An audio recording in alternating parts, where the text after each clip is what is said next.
It's an old story, but new versions keep happening. A high-level military official negotiates with a contractor. He seeks employment, leaves the government, and joins the contractor. He may not have a conflict of interest, but if it looks like he does, that's trouble. As Federal Drive host Tom Temin heard from Haynes Boone procurement attorney Zach Prince. Zach, tell us about the most recent decision. Resulted from a protest, but a company was left out of a competition because of that appearance. What happened? Yeah, so this was a procurement involving a dual-band decoy system, which is intended to be a mitigation system for radar-guided missiles that are targeting military aircraft, and specifically the F-18. So right now, you've got missiles that use 2 bands of radar to track aircraft. It's very challenging to have effective countermeasures for them. So the Navy is trying to develop and then implement a replacement for their current solution. So they had 2 rounds of this, and they're going to have multiple iterations of the program. The first was a technical demonstration type portion that started a few years ago and then followed on with an engineering, manufacturing, and design phase, EMD phase. And ultimately, it'll go into low rate and full rate production. BAE and Raytheon were both recipients of the contract for the demonstration of the existing technologies as part of this. At some point between that portion and the next portion, Raytheon started discussing employment with a Navy employee, longtime mathematician, technical expert with the Navy, with NavAir specifically, who was running this program. And he left and joined Raytheon and then began representing Raytheon back to the government as it concerned this program. Had something to do with their response to the Navy's request for information for the second round, some disputed amount of involvement for the submission of their proposal for the second round. And at some point, the Navy realized, hey, this at least has a bad smell to it, and started doing a pretty thorough investigation. Right. So this fellow VK had participated in all of the work on the Navy's behalf for the first phase of this long-term program. And while he was negotiating and dealing with Raytheon, he was also trying to get a job there, basically, and got the job. And now they're into the dealing with the Navy for the follow-on. Yeah, to be fair, it wasn't as egregious as I think we all remember the tanker case from back in the early 2000s with the Air Force and Boeing. This guy, VK, was not actually negotiating for the government. He was doing some very technical work, making recommendations on the technical implementation of the program. He wasn't deciding solutions, but he did have access to proprietary information, and he had signed an NDA with the Navy expressly saying that he wouldn't work for anybody who was part of this program.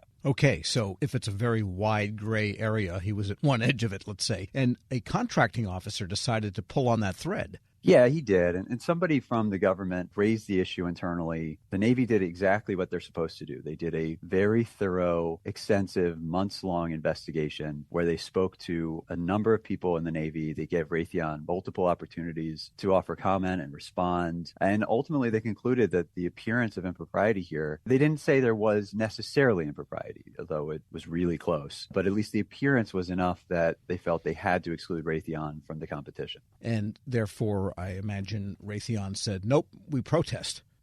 That's right. I mean, it's an important program. The initial award, the EMD phase, I think it was maybe $50 million.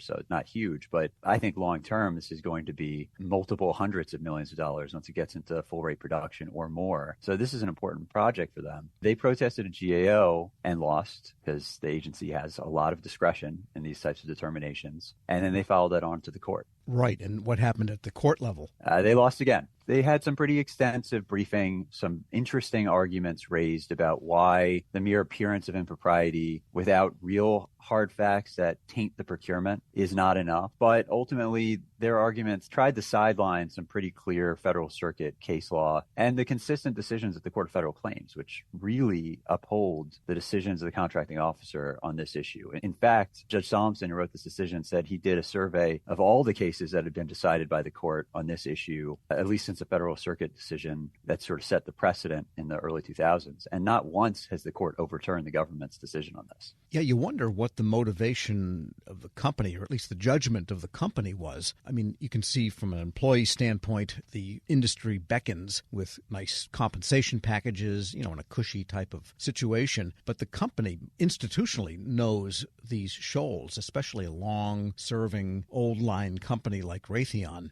I mean, we can only speculate. So right now, then, they're out, period, the end.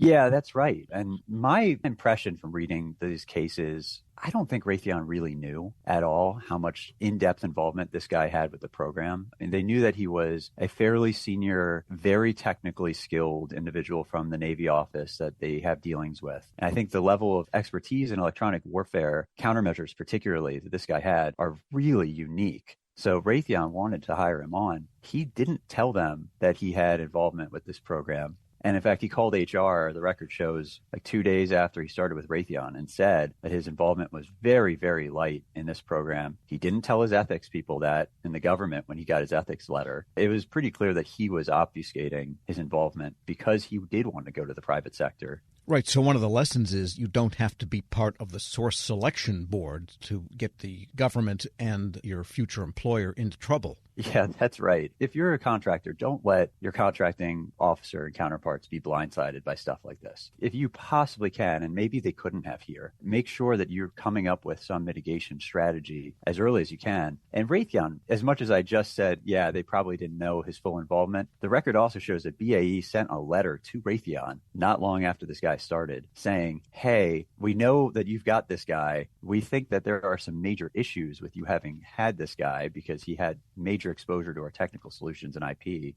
Make sure to be following post-government employment restrictions. They didn't really. Yeah, it's almost what happened with the Defense Department more recently with the cloud contract, the JEDI contract that ultimately got sank. And one of the reasons involved there was that someone had worked in the government, then ended up at the cloud company, or had been at the cloud company, then at the government, whatever. Not a source selection person necessarily, but an influencer and advisor deep in there. And somebody ferreted that out, and that ultimately helped sink that whole program, which they've now replaced with the Joint Warfare Cloud capability. And that one is going, and it's multiple vendors. So any other lessons that companies ought to take from this? Yeah, it's always such a challenging balancing act because on the one hand, as a company doing business with DoD, you want to have people who understand the inner workings of DoD. On the other hand, there are many situations where hiring just those types of people can create at least the appearance of conflicts, and that's enough to taint the procurement if the government is not convinced that there are mitigation mechanisms in place. So you do want to firewall people like this off from their former programs as much as possible, set up some ways in advance that you've documented for avoiding the appearance of impropriety, because otherwise you could end up in this type of situation precluded from doing work in a major program. Yeah, sometimes the revolving door leads to a brick wall, you might say. Good way to frame it. Procurement attorney Zach Prince is a partner at Haynes Boone, speaking there with Federal Drive host Tom Temin. We'll post this interview at federalnewsnetwork.com/Federal Drive. Subscribe to the Federal Drive wherever you get your podcasts.